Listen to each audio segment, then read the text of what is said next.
Est-ce que vous savez quel est le liquide le plus cher dans votre maison? Celui qui répond l'essence, il sort. C'est pas ton parfum, c'est pas ton huile d'olive de luxe, c'est l'encre de ton imprimante. Au litre, elle coûte beaucoup plus cher que du champagne haut de gamme. Et le pire, c'est qu'on t'a piégé pour que tu sois obligé de le payer. Aujourd'hui, je te montre 3 trucs. 1. Pourquoi ce prix est complètement délirant. 2. Le piège qu'ils ont construit pour pas que tu puisses t'en échapper. Et 3. Le truc qui m'a le plus énervé. La phrase de l'industriel qui prouve que tout ça, c'est fait exprès. À la fin, je te donne les solutions concrètes pour éviter de te faire plumer. Et pour quelqu'un qui travaille dans l'informatique, je vous prie de me croire que les imprimantes, c'est mon pire ennemi. D'abord, le prix. Tu payes une cartouche d'encre 20 à 30 € et dedans, t'as quelques millilitres d'encre. Des études de consommateurs ont calculé ça et ont montré que l'encre de certaines imprimantes revient à plus de 2000 € le litre. C'est bon pour vous? À ce niveau-là, au millilitre, c'est juste 7 fois plus cher qu'une bouteille de Dom Pérignon. Ce qui fait que ton imprimante boit plus cher que toi le jour de Nouvel An. Mais pourquoi ils peuvent se permettre des prix pareils? C'est simple, c'est parce que l'imprimante, elle est vendue à perte. Tu l'as eu à 40 balles? C'est un piège à 40 €. Le vrai prix, il arrive juste après, goutte par goutte. Ils te vendent pas une imprimante, ils te vendent un abonnement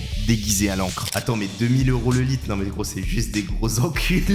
Et le prix, c'est que le début. Parce que le pire, c'est qu'il s'arrange pour que tu en gaspilles. La cartouche te dit, elle est vide. Alors qu'elle ne l'est pas. C'est tellement vrai qu'un fabricant a payé un procès à 1,5 million de dollars pour des imprimantes qui annonçaient que les cartouches étaient vides. À tort. Non mais vous vous rendez compte? 2. Les cartouches qui sont livrées avec l'imprimante, elles sont remplies juste à moitié. Ah oui, sinon c'est pas drôle. Juste de quoi te donner le goût juste avant de raquer. 3. Ton imprimante nettoie ses bus toute seule, qui fait que ça bouffe de l'encre que tu ne verras jamais sur une feuille. Le grand classique, celui que tout le monde a vécu. Tu veux imprimer un truc en noir et blanc, en noir. Et l'imprimante refuse parce que le bleu est vide. Tu ne peux plus rien faire. Je sais pas quoi faire. Pour un document noir, il refuse d'imprimer parce que c'est pas, vous n'avez plus de bleu. À qui genre vraiment t'as envie de prendre l'imprimante, de l'exploser par terre. C'est trop, c'est trop. Ça n'était pas le cas il y a une dizaine d'années et aujourd'hui c'est le cas. Et c'est du délire. On est dans un délire. T'es obligé d'avoir toutes les cartouches pour pouvoir imprimer en noir. Je suis dans une colère noire. Qu'est-ce que t'en as à foutre du rouge, du jaune ou du bleu? Trouvez ça normal vous? Et encore, là je m'énerve et je suis encore neutre parce que je me suis fait à l'idée. Je veux dire, on se fait à l'idée de se faire en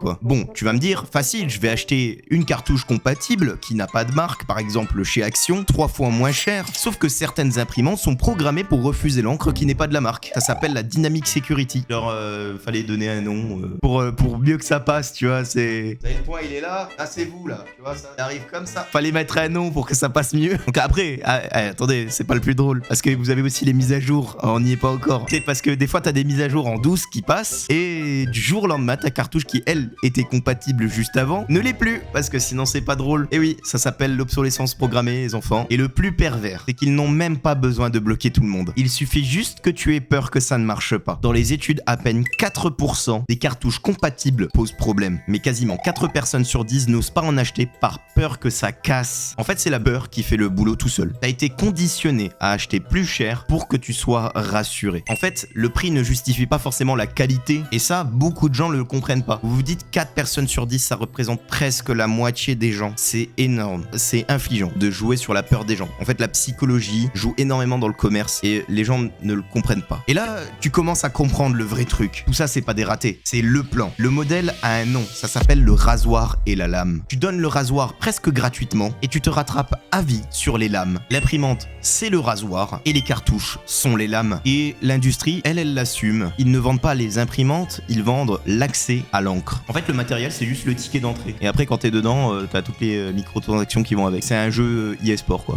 Mais c'est de la merde. Moi, ce qui me sidère vraiment, c'est le fait qu'on rack. Ça va faire des années qu'on rack et que personne ne râle pour les imprimantes. Mais par contre, quand il s'agit d'un téléphone qui ne tient plus la batterie parce qu'il y a eu une mise à jour, tout le monde explose. En soi, c'est beaucoup plus flagrant. Le téléphone, on l'utilise tous les jours. L'imprimante, c'est pas un souci parce qu'on imprime de temps en temps. Et c'est ça le piège. C'est sur ça qu'il joue. C'est sur le fait que vous n'allez pas imprimer systématiquement. Donc forcément, vous n'allez pas forcément vous en rendre compte. Mais par contre, le jour où il faut passer à la caisse, c'est tout de suite beaucoup plus amer. Bon, maintenant concrètement, comment on fait pour sortir du piège? 1. Si tu imprimes que du texte, prends une imprimante laser. C'est pas de l'encre liquide, c'est une cartouche de tonnerre. Et ça dure des années. 2. Si tu imprimes, achète une imprimante à réservoir de type EcoTank ou Megatank. Et tu remplis avec des bouteilles et le coût par page s'effondre. 3. Vous achetez des cartouches qui sont compatibles. C'est ok dans l'immense majorité des cas et coupe les mises à jour automatiques de votre imprimante. C'est elle qui active le blocage. 4. Tu imprimes en mode brouillon et en niveau de gris par défaut. Tu diviseras ta consommation sans avoir de différence sur le résultat. La règle d'or, c'est de ne pas tomber dans le piège de l'imprimante pas chère. Quand tu achètes une imprimante, tu te fiches du prix de l'imprimante. En fait, la première chose que vous devez regarder, c'est le prix de l'encre. C'est ça, le vrai prix sur le long terme. Ne regarde jamais le prix de l'imprimante, mais regarde bien le prix de l'encre. Je le répète, ne regarde pas le prix de l'imprimante, regarde le prix de l'encre. Si j'ai évité de te faire plumer, Labo aide vraiment la chaîne. Clique juste là pour que je te montre tous les autres trucs du quotidien conçus pour te faire payer à vie sans que tu le saches. C'était ce vidéo.